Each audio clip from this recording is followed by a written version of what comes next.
Held political office before? No, I have not. And you're a small business person, as you say. What would you say to someone who came to your office looking for a job at your firm with absolutely no experience looking for a job? Would you even give them the interview? Why should the voters, in other words, in your first run for political office, give you, elect you to statewide office when you've never held the office before and have no experience for it?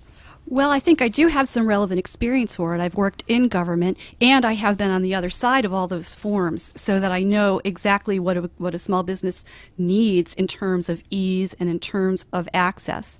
I think this is a year, too, where Rhode Islanders are looking for people to look at the problems with fresh eyes and not from the eyes of a 24-year political insider. And I think that this experience is quite relevant.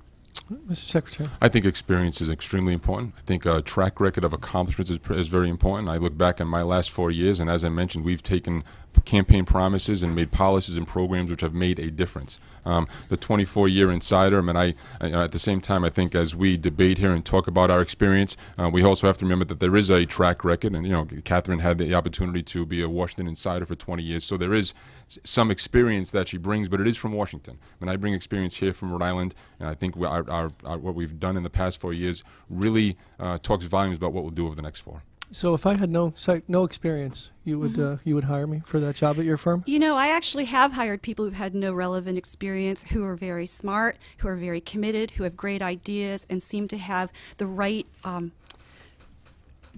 want to do it for the right reasons. And I've given them a chance. I have a couple behind me who've never done what they've done before. They're excellent, and I'm really proud of them. Thank you. Turn over a question for the Secretary from Jim Hummel of the Hummel Report. Jim. Good afternoon, Mr. Secretary. Jim. Let me take you back to when you first took office in January of 2007. And one of your jobs is to enforce reporting requirements for lobbyists. Is that correct? That is correct. And you had some question when you got in because you weren't quite sure, and you went out to get outside legal counsel. Is that correct? To give you an opinion? Regarding enforcement of lobbyists, and there were some disclosure issues. Definition of lobbyists. Right, yes, definition. We were very well aware of what we had to do, but definition of what a lobbyist was. And you went out to hire a law firm. Outside counsel from outside the Secretary of State's office. We have outside counsel who works for the Secretary of State's office as well as inside counsel. And who's the outside counsel? Outside counsel is Adler, Pollack, and Shan. And how did you choose them? They were there. They were actually the law firm that was there under Secretary of State Brown. May have been there well before him. We talked to some of the principals during the transition period. Very happy with their work under Secretary of State Brown. Very happy with their experience here in Rhode Island, and some of the decisions they've made, and their experience has really worked well in our office. Adler, Pollack, and Sheehan has 73 attorneys. And if you take a look at that, 26 of those attorneys, 35% of the law firm has contributed to your campaign. Mm-hmm. Some before, some afterwards. And so what message does that send that they also had issued a ruling in terms of disclosure for lobbyists, and they have lobbyists in that firm, who you can keep that, who go up to the State House. What message does that say when 35% of a company, in effect, that you have given state work to, and do you know how much they make from the Secretary of State's office? No, can't give you that exactly. No, I cannot. I can tell you that the legal... $5, $10, $15, $25,000? I would say more, and I would say that the legal bills that we pay today to Adler, Pollack, and Shan, and they will confirm this, and records will confirm this, are significantly less than my predecessors. That's because we hired... It's a good investment, isn't it? Because they've invested $4,425 in your campaign over the last X number of years, and they're reaping tens of thousands of dollars of work. So what message does that send to the taxpayer? And I'm going to explain what a very interesting message it sends. And what I mean by that is, here is a firm who was probably making thousands and thousands of dollars more in legal fees prior to me becoming Secretary of State. I become Secretary of State. I reduced their workload. I reduced the cost of the taxpayer, and they're contributing to me. So obviously, why would you take contributions from somebody who you're doing business with? Well, first, let me say this is proof positive that here in Rhode Island, it's not necessarily true that contributions equal any kind of inside access, because this is a firm that is making less under me than it made under any prior Secretary of State. Did you put it out to bid? No, we did not. Okay, and why didn't you? Because their experience in the prior secretaries of state was second to none. I think I've been well served by them in the last 4 years. The people of Rhode Island have been well served by them over the last 4 years. Their experience has truly helped us do what we need to do. You don't think, and I know we got to wrap up, you don't think there's any other law firm that could have come in and underbid Adler, Pollock, and Sheehan? I can't answer underbid, but I know Because there are a lot of did you? lot of legal firms that I know who are qualified to handle this work. Ms. Taylor. Even more concerning, after all this advice on what defines a lobbyist, is that Mr. Mollis came to an interview before the primary on the show and was asked how many lobbying enforcements had taken place in his administration, and he did not know the answer. And so it's of great concern that he's so disengaged from that. Well, I can say that without. I mean, I think we have proven that we're far from disengaged. And I will also say that, as in my campaign finance report, my opponent's campaign finance report is littered with Washington Inside lobbyist firm, littered with it. And I don't think that she'll handle the job any differently as Secretary of State. I don't think she'll be influenced by those contributions. We have a job to do. We serve the people of Rhode Island. That's who I serve, and nothing else influences me. Thank you, Mr. Secretary. I'm going to stop it right there. Arlene Violet, a question for Catherine Taylor? Two separate introductory questions also. Ms. Taylor, on your resume you mentioned that you're a principal of Lang Taylor Limited. Lang, of course, is Ian Lang. Correct. Used to be campaign manager for Mr. Chafee. Correct. Has your firm received any monies from the Chafee campaign to do work for him and his election, and are you going to vote for Chafee?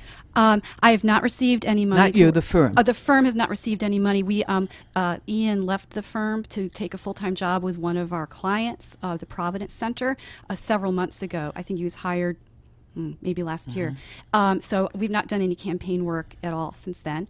And I am running on a ticket, and the Chafees understand that. So I have to support the top of my ticket. So you'll be voting for Robitaille? I will be supporting Robitaille. Okay, an introductory question for you, sir. Have you paid your state and federal taxes on all the Mollis campaign funds?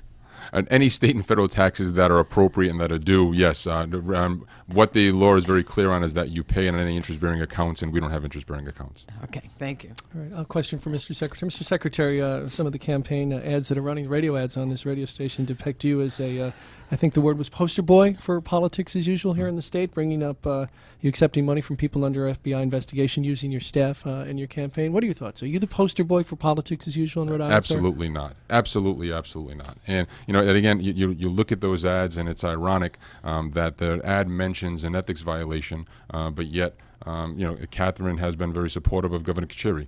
And I think we'll all agree that whether Governor Kucheri, whether you agree or disagree with his policies, we all agree, myself included, that he is an honest man, that he is extremely ethical.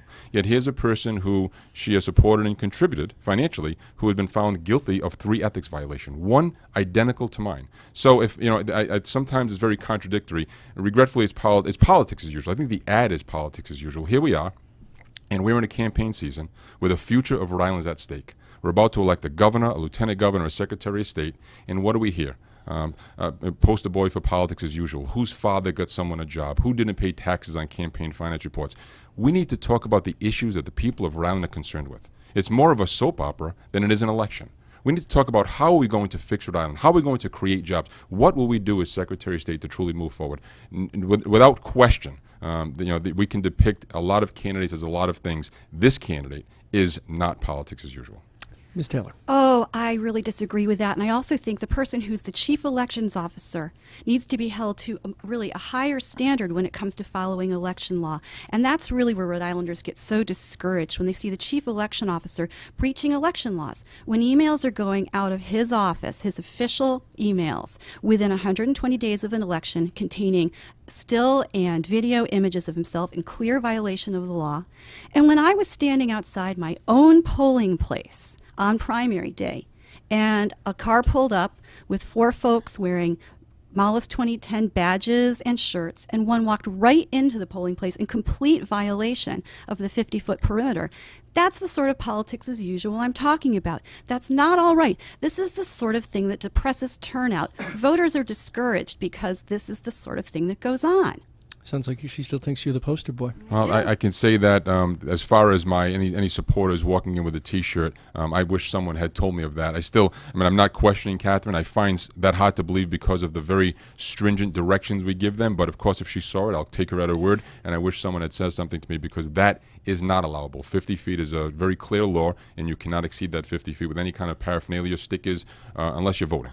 All right, Mr. Secretary. Mr. Jim Hummel of the Hummel Report for a question for Catherine Taylor. Jim. Ms. Taylor, I've seen you in interviews and I've listened to you here on this radio station. You have a lot of ideas and initiatives. Yes. Have you done a cost analysis on all of this? I've not done a cost analysis on the legislative votes online in a searchable database, other than to ask a nonprofit here in the state who does do it, and who, it's not an official database, and so, but the voters do use it, and it costs $30,000 a year to do that. But what about everything else you've talked about? Do you think that can be accomplished within the office, or it's great to say, I'd love to do this, I love to do this, I'll promise this, right, and then there's a price tag? Right. Well, there are two things that I've proposed that would be new initiatives, and one is putting the votes online in a searchable database on the Secretary of State's website, and the other one is collecting current contact information from every business as they file their annual reports. I don't think that that's going to be such a huge thing, and then staying in touch with them as we watch a legislative analysis go or legislative changes to regulations go through the General Assembly. We have a lot of people on the staff that I can't get at what their job descriptions are from the Secretary of State's website. So I'd like to look at that top staff, those top 6 lieutenants, and put them to work and possibly use some of that money. So bottom line, though, no official financial analysis on your That's ideas. correct. It was not possible for me to do because I couldn't get at those figures from what's available. Job descriptions are public information. I can tell you that when I ran for Secretary of State under 2006, I just merely made a request to find out the entire staff, what they made and what their jobs were. If Catherine had asked that, by law we would provide that, but I would do it just because it's the right thing to do.